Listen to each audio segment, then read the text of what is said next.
بسم اللہ الرحمن الرحیم. آپ دیکھ رہے ہیں پروگرام رمضان. میں آپ کا میزبان نوید قادری آپ کے ساتھ ہر روزے کی طرح اس روز بھی ایک نئی نشست کے ساتھ حاضر ہوں. میرے ساتھ مہمان گرامی 2 روز سے ہمارے ساتھ مسلسل اسی سیٹ پر اسی پروگرام میں جلوہ فروز ہیں اور آج بھی الحمدللہ جلوہ فروز ہیں. قبلہ امیر سید اسد علی شاہ مدد اللہ علی کے خلیفہ مزاج حافظ محمد فرقان اسدی المعروف جلال الدین شاہ صاحب موجود ہیں. السلام علیکم شاہ صاحب, کیسے ہیں؟ خیریت سے ہیں؟ بلکہ مشہور و معروف سن خانہ رسول کسی تعارف کے محتاج نہیں. آپ نے مختلف ٹی وی چینل سے انہیں سماعت فرمایا. بہت خوبصورت پڑھتے ہیں اور خانقاہی نعتخواں سے یہ مشہور ہیں. میری مراد جناب غوث محمد عامر صاحب سے. السلام علیکم, کیسے ہیں؟ خیریت سے ہیں؟ میں دونوں ہی حضرات کا جو ہمارے مہمان ہیں ان کا مشکور ہوں کہ انہوں نے ہمیں اپنی مصروفیات میں سے خصوصی وقت دیا. ناظرین کرام, بایزید بسطامی رحمۃ اللہ علیہ کا عشق کا نذرانہ بحضور سرور کونین. عام مسلمانوں کا مقام کی انتہا اولیاء کے مقام کی ابتدا ہے اور اولیاء کے مقام کی انتہا شہداء کے مقام کی ابتدا ہے اور شہداء کے مقام کی انتہا صدیقوں کے مقام کی ابتدا ہے اور صدیقوں کے مقام کی ابتدا نبیوں کے مقام کی انتہا ہے اور نبیوں کے مقام کی انتہا رسولوں کے مقام کی ابتدا ہے اور رسولوں کے مقام کی انتہا حضور سید عالم صلی اللہ علیہ وآلہ وسلم کے مقام کی ابتدا ہے اور حضور سید عالم صلی اللہ تعالی علیہ وآلہ وسلم کے مقام کی انتہا صرف اللہ اور اس کا رسول ہی جانتا ہے. آج تیسرا روز ہے. شاہ صاحب سے ایک نئے سوال کے ساتھ حاضر ہیں. شاہ صاحب, آج یہ سوال ہے آپ سے کہ رمضان کریم کی اصل روح پر ہمیں بات کرنی ہے کہ اس کی اصل روح کیا ہے.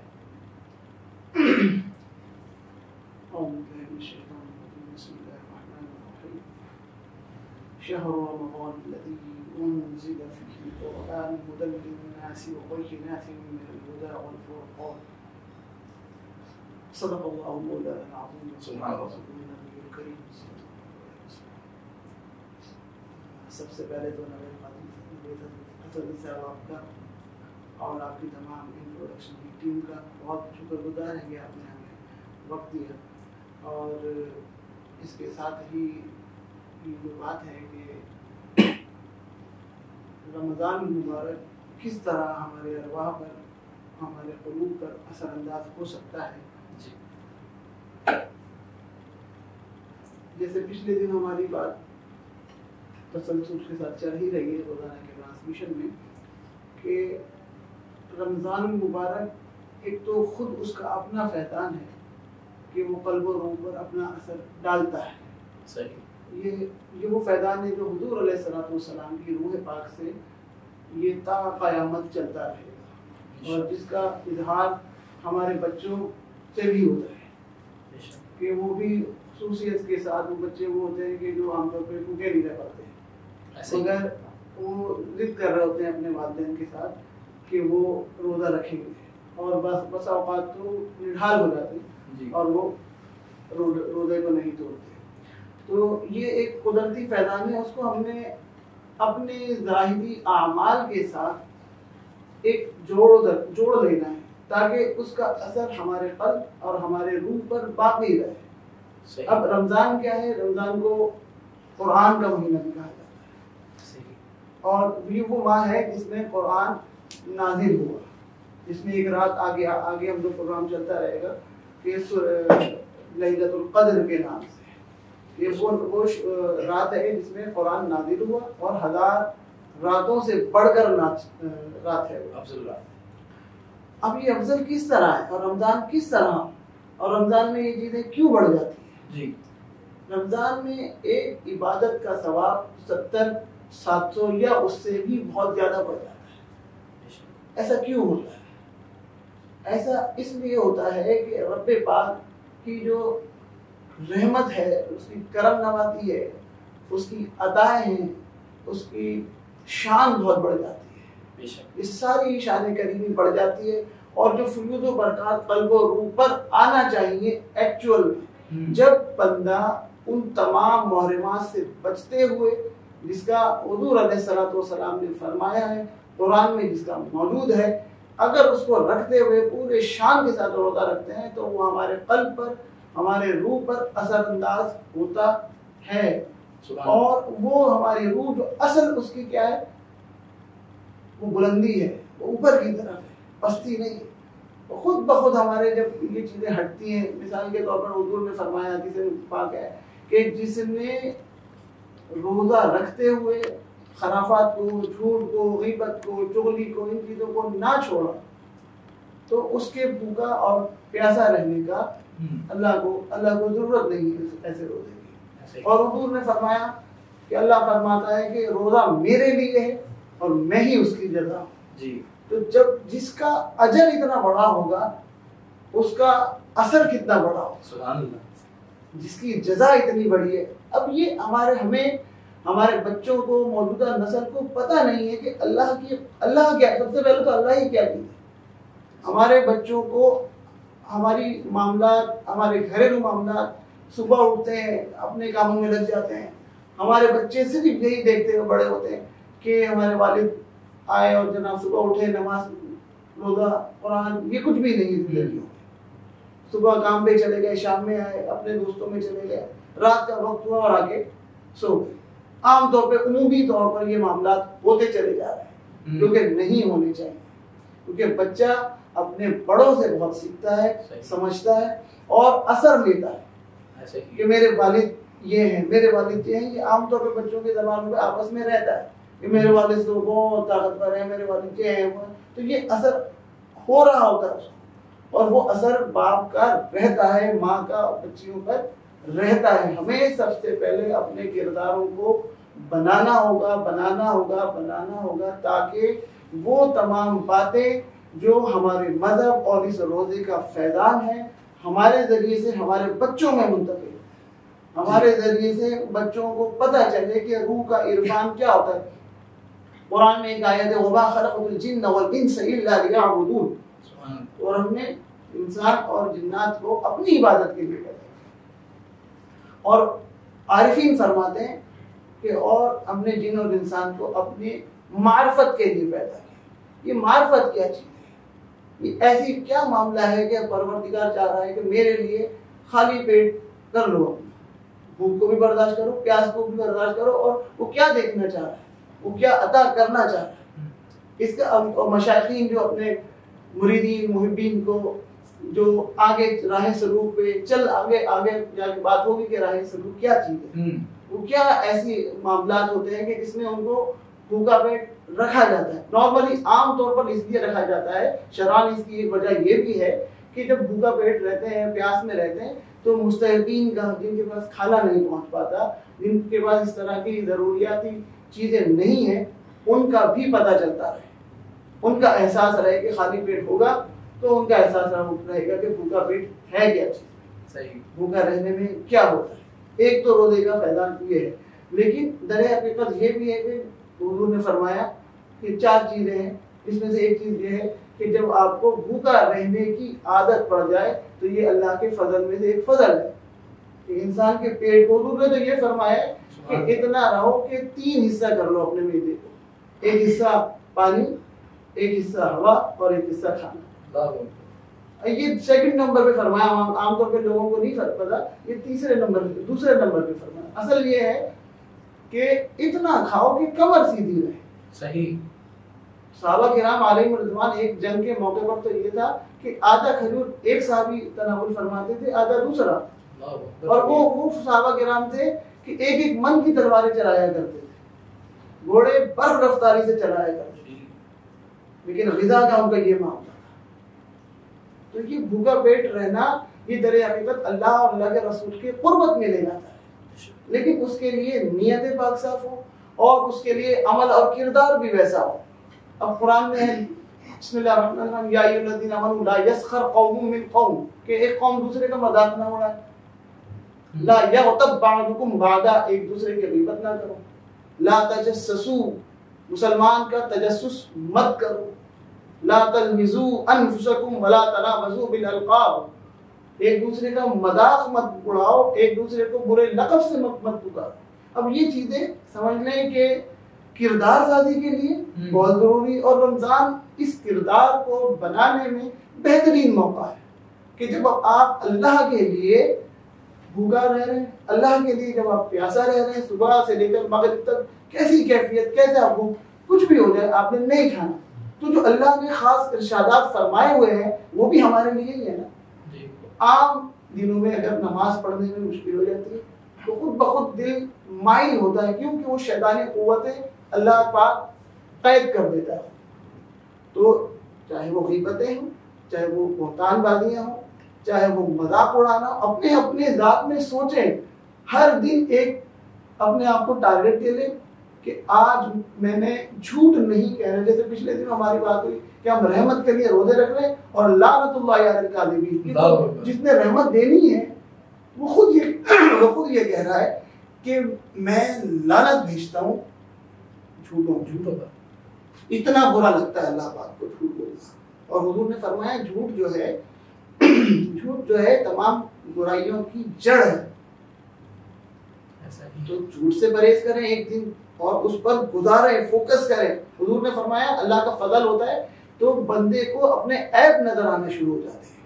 تو آپ لوگ روزے کے فیضان میں یہ شامل ہے اور یہ برکتوں میں بھی شامل ہے کہ آسانی ہو جاتی ہے کہ ہر وقت غور فکر کریں, کوئی ایک ٹارگٹ لیں. اولیاء کا جو مقام ہے نا, اس کی ابتدا کیا ہوتی ہے کہ وہ عہد کرتے ہیں کسی بھی چیز کا, جی, کہ بھئی اب میں نے یہ نہیں کرتا, اور اس عہد پر قائم رہتا ہے. یہی ولایت کا جو ہے باب ہے, ابتدا ہے, اور اسی اس میں وہ اسی ایک الگ گفتگو ہے تو اس پر ایک انشاءاللہ تعالی مسلسل پورا ایک پروگرام ہو سکتا ہے رائے سلوک پر بھی, اور آپ کی دیگر انشاءاللہ تعالی رہیں گے تو انشاءاللہ بات چیت چلتی رہے گی. انما الاعمال بالنیات, اعمال کا دار و مدار نیت پر ہے. شاہ صاحب نے جس طرح بتایا کہ جو بھی عمل کریں گے یا جو سکھائیں گے, اگر نیت اچھی ہوئی تو ساری چیزیں بہت اچھے طریقے سے طے پائیں گی, آگے کی جائیں گی, کری جائیں گی, لوگ سیکھیں گے. ہمارے ساتھ موجود ہیں ملک کے مشہور معروف ثنا خان رسول, میں نے بتایا بہت اچھی آواز ہے, بہت اچھا پڑھتے ہیں, مختلف ٹی وی چینل سے آپ نے انہیں سنا اور مختلف پروگرام میں بھی سنتے رہتے ہیں. میری مراد ہے اوس محمد عامر صاحب سے کہ سرکار دو عالم صلی اللہ علیہ وآلہ وسلم کے بارے میں نعت شریف کا نظرانہ پیش کریں. مداح ہے پیغمبر کی زبان کھلتی ہے. اوس محمد عامر صاحب.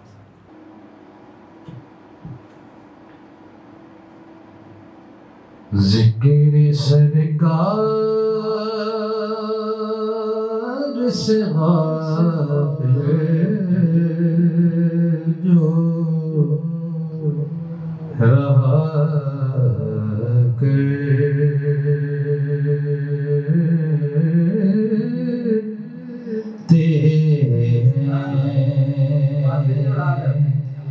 ذکر سرکار سے غافل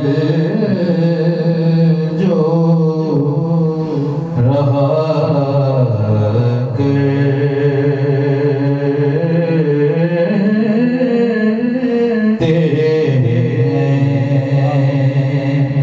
اپنی جانوں پہ بڑا ظلم کیا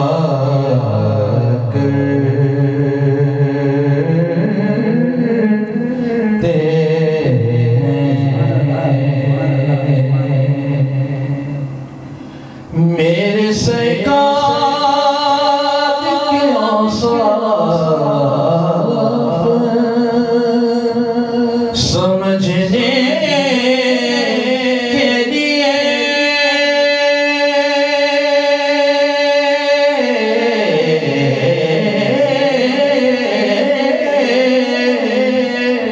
میرے سرکار کے اوصاف سمجھنے کے لیے اہل دل غور سے قرآن پڑھا